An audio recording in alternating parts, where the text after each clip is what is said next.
क्यों नहीं आएंगे? भाई इतनी सखी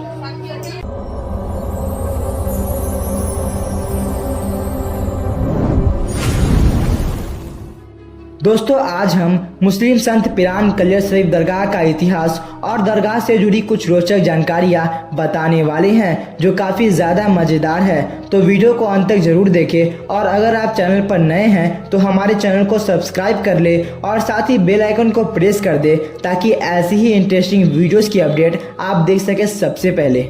दोस्तों, भारत में हिंदू मुस्लिम एकता और आपसी सदैव का साक्षात स्वरूप दिखाने वाले कई धार्मिक स्थल है, चाहे वो ख्वाजा गरीब नवाज की दरगाह हो या बाबा रामदेव जी का रुनीचा धाम हो। ऐसी ही एक धार्मिक स्थल उत्तराखंड की देवभूमि में रुड़की के पास ही है, जिन्हें हम पीरान कलियर शरीफ दरगाह या कलियर दरगाह साबिर पाक के नाम से भी जानते हैं।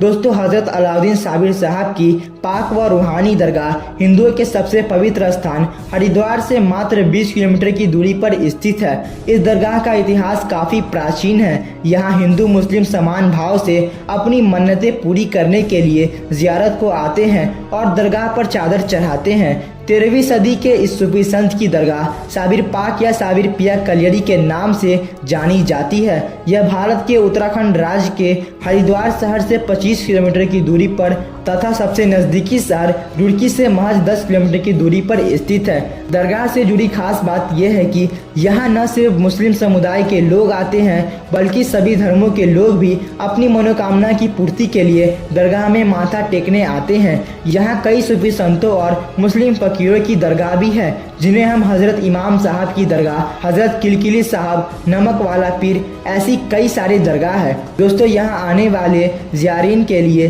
सामूहिक भोज लंगर का आयोजन भी होता है। दो नहरों के मध्य में स्थित इस दरगाह की शोभा देखने में काफ़ी खूबसूरत लगता है। मुख्य दरगाह में ज़ायरीन के प्रवेश के लिए 2 मुख्य द्वार है और इन दोनों द्वारों के मध्य में साबिर पाक की मज़ार बनी हुई है। लोग इस पर चादर और फूल चढ़ाते हैं। दोस्तों, यहाँ हर साल 12 रबी अव्वल को उर्स बड़े धूमधाम से बनाया जाता है, जिसमें देश के दूर दराज इलाकों से लोग आते हैं। इस दरगाह से जुड़ी दूसरी खास बात यह है कि भूत पिशाच, बुरी आत्मा और रूहों से मुक्ति पाने के लिए यहाँ आने वाले ज़ायरीनों की संख्या अधिक है। दोस्तों, बताया जाता है कि साबिर पाक दरगाह में ऐसी पारलौकिक शक्ति है जो भूत प्रेतात्माओं को फांसी दे देती है और पीड़ित व्यक्ति को उससे छुटकारा मिल जाता है। यहाँ की मान्यता के अनुसार दरगाह में एक बड़ा गुल्लर का पेड़ है, जिस पर लोग अपनी अधूरी इच्छाओं को लिखकर पर्चा बांधते हैं। दरगाह में ही एक मस्जिद भी है, जिसे साबरी मस्जिद के नाम से जाना जाता है। यहाँ हर गुरुवार को कव्वाली गायन होता है, जिसका सभी यात्री लुत्फ उठाते हैं। दोस्तों, इस दरगाह के पास ही एक और दरगाह बनी हुई है जो हजरत साबिर पाक के मामू हजरत इमाम साहब की है। यह नहर के दूसरे किनारे पर स्थित है। इसमें प्रवेश के लिए भी एक सुंदर प्रवेश द्वार बना हुआ है। कुछ दूरी तक आगे बढ़ने पर इमाम साहब की दरगाह के दीदार होते हैं, जो भूमितल से एक ऊंचे चबूतरे पर बनी हुई है। यहाँ अन्य दरगाहों से कुछ अलग ही नज़ारा देखने को मिलता है। दरगाह के प्रवेश द्वार पर हमेशा ही मंदिरों की तरह ही नगाड़े बजते रहते हैं। लोग अपनी ज़ियारत के सलाम के लिए दरगाह के भीतर बने पेड़ पर अपनी मन्नतों का धागा बांधते हैं। दोस्तों, ये एक ऐसे दौर में पैदा हुए जब इस्लाम पैगंबर की बताई बातों को भूलकर अंधकार भरे गलियारे में था। तलवार के बल पर मनमानी और धर्म परिवर्तन के इस दौर में सैयद खानदान में सैयद अब्दुल रहीम के यहाँ इनका जन्म हुआ था। इनकी माँ का नाम हजरत हाजरा उर्फ जमीला खातून था, जो बाबा फरीद की बड़ी बहन थी। इनके पिता का खानदान इमाम हुसैन से मिलता है, जिनका इस्लाम में बहुत बड़ा योगदान रहा। दोस्तों, 16 रबी अव्वल 562 हिजरी को अफगान के हरात शहर में साबिर पाक का जन्म हुआ था। बचपन से ही इनका रुझान धर्म की ओर अधिक था।